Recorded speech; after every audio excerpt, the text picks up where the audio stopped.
নমস্কার বন্ধুরা, নিম ফুলের মধুতে আসছে এক হৃদয় কাঁপানো পর্ব। পর্ণা মৃত্যুর দুয়ারে। হাসপাতালের বেডে শুয়ে শেষ নিঃশ্বাসের লড়াই, আর সৃজনের মুখে শুধু একটাই কথা, সব তো শেষ। কিন্তু সত্যই কি সব শেষ? প্রিয় স্ত্রীকে ফেরাতে সৃজন ছুটে গেছে ঈশ্বরের দ্বারে। মন্দিরে জ্বলছে যজ্ঞের আগুন, আর সেই আগুনকেই সাক্ষী রেখে সৃজনের প্রাণপণ প্রার্থনা, পর্ণাকে ফিরিয়ে দাও। কিন্তু ঠিক সেই মুহূর্তেই অচেতন হয়ে মাটিতে লুটিয়ে পড়ল সৃজন।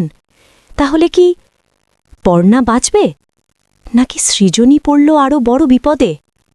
দুজনেই যখন জীবনের কঠিন সীমানায়, দত্তবাড়ির ভাগ্যই বা কোন দিকে ফিরবে?